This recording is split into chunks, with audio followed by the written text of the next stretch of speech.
Well, the first thing, like any normal person, when I get home, I take off my shoes and socks. Like, that's my thing. Is as soon as I get home from work, I know I'm home from work by removing my shoes and socks.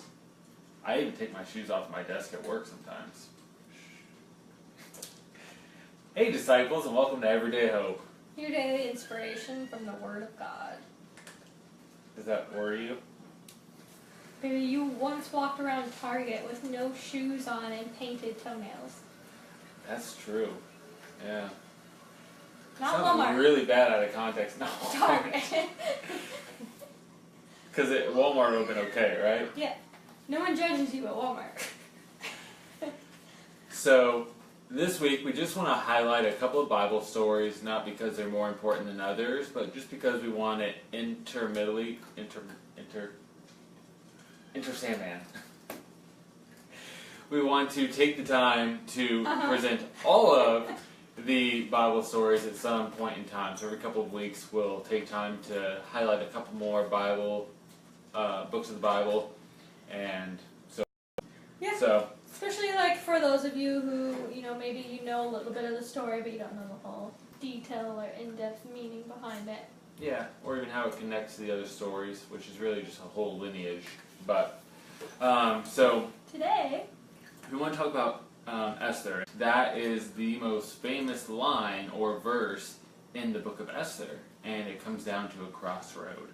So really, it comes down to a do-or-die situation. So you have to think about, what would you die for?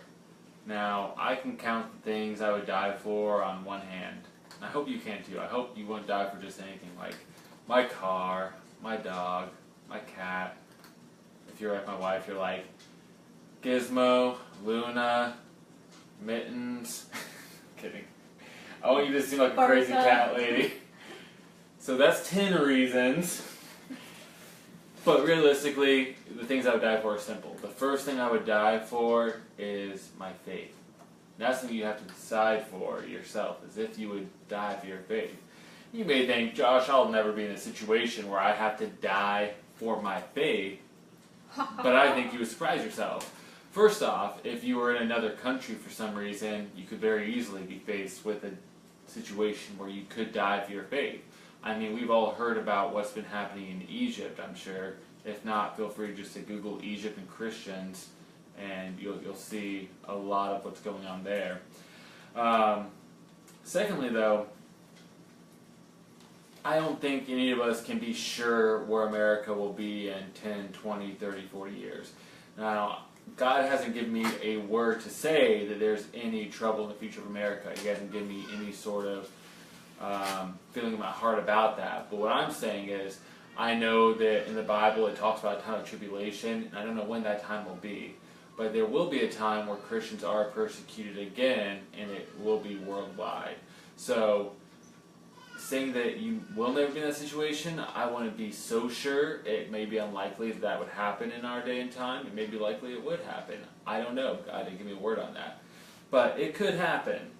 But there are things that you could be in a situation with, like I would die for my family. Let's say there was a robbery at the gas station. I'm there with Alyssa and the kids, and the guy has a gun.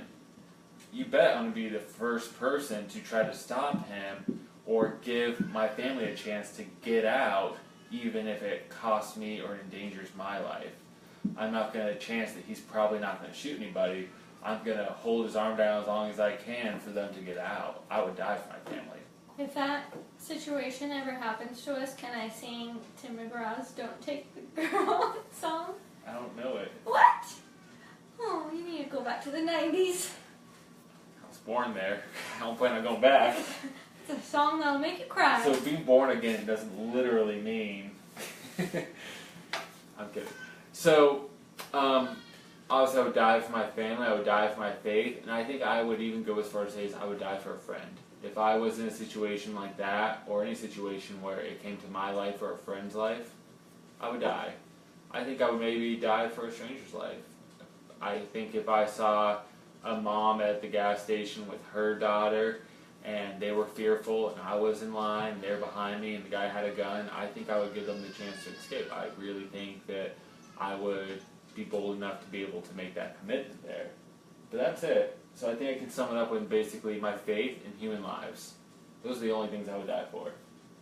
There is no thing or possession I would die for. There is no animal I would die for. You have no soul. But you got to be able to draw that line and say, I will or I won't, right? We have to be concrete in what we decide we're willing to stand for.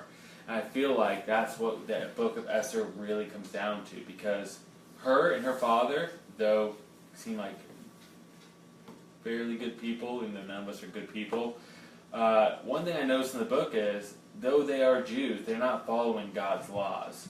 They're in a foreign land, and they're eating foreign foods that they're not supposed to. I think it even talks about wine being drank, and forgive me if I'm not remembering exactly correct, but I know there are some things that Esther and her father Malachi do that aren't kosher for what God shows people are supposed to do. But because they're not perfect doesn't mean God turns his back on them. And I think that's an important aspect of the story that oftentimes goes unnoticed. But, you know, you look at, and the reason I talk about things you're willing to die for is because that's the crossroads we had Esther in. Is she was in a situation where she could have easily died. And there are plenty of women martyrs who have died. And I'd like to get a brief story for you guys of a couple, and I'm going to make them super brief, so forgive me for not giving much detail. So Cecilia was a noblewoman in Rome who vowed with her newfound faith to live a life to God and dedicate herself to celibacy. Her father forced her into marriage instead, and her brothers, who had found God, were arrested and killed for not sacrificing to a false god. She was able to convert 400 people before being tortured to death, but when the fires couldn't kill her, they tried to behead her. The axe wasn't sharp enough and could only wound her. After trying for 3 days, she finally died, only because she bled out from her minor wounds compared to being beheaded minor. God was definitely with Cecilia. There was Catherine, who was converting hundreds to Christianity. When persecution of Christians broke out, she tried to use her influence as the daughter of a governor to persuade the emperor. She accused the emperor of being cruel and unjust to Christians and himself needing Christ. He couldn't believe her boldness and called for 50 of his most intelligent men to debate her. After she stumped them all, he had no choice but to say, "I will have you executed." Well, even in jail, she was able to convert hundreds more, even the emperor's own wife. And you can almost see her in the jail cell with that kind of same expression as Esther. You know, if I perish, I perish. I'm going down for what I believe in. And so she did. She was killed as well for not bowing to the emperor's needs. And finally, we could say there was Esther, and she was a woman of immense beauty, and you know she was beautiful because God said she was beautiful. I mean, don't start with the comments, you're all beautiful in your own way to God, but God said she was a looker, like, maybe her gift was being good looking. I don't know all the gifts. But she was beautiful. It says she didn't need any makeup or fancy clothes as the other women did, and was still considered the most beautiful to win the king's heart. She had no plans of marriage, and all she wanted to do was worship with her family. That all changed when the king decided to force all the women to participate in a beauty pageant for his next wife, which sounds like a bad reality show if you ask me. But because of her beauty, she was instantly chosen as queen. The king's right-hand man hated Jews, so he tried to have all of them wiped out. With the blessing of the king, he ordered to have them all killed, all of her people and her.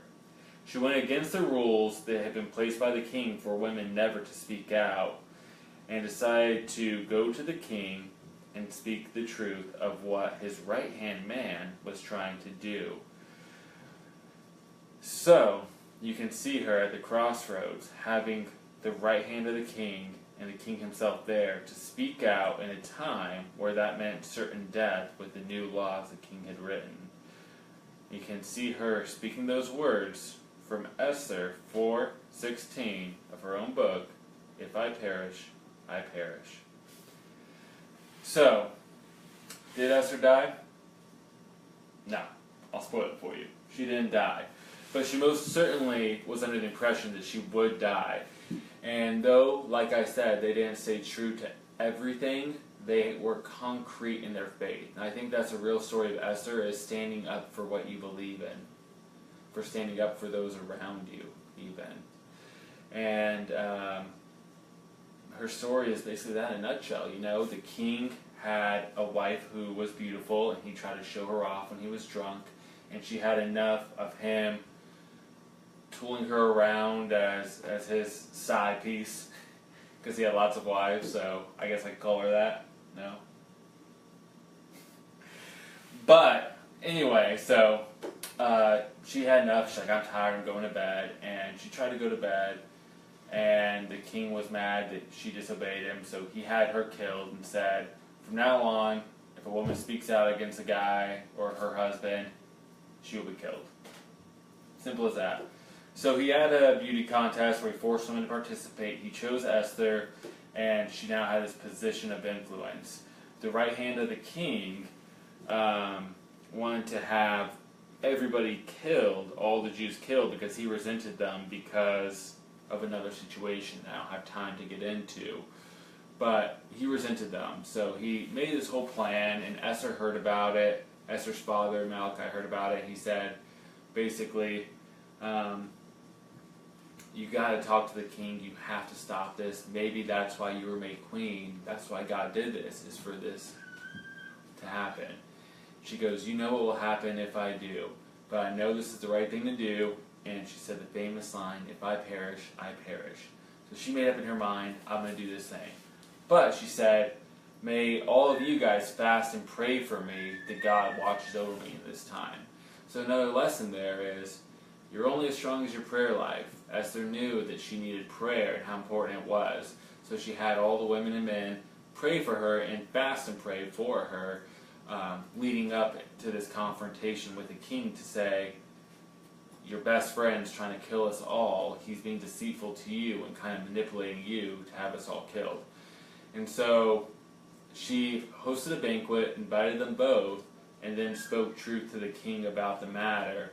And she went into this, and the book makes it clear, knowing she was going to die. She was already sure she was going to speak out against the king, try to lessen the punishment for people, and be killed in the process. And that was the most likely outcome. But to her surprise, the king listened, and because of Esther's own father once taking his life, all this kind of played a part into the king opening his heart and his eyes to this message from her. And he saw the truth, and so he had his right-hand man killed, actually, and given the same fate as the Jews would have gotten.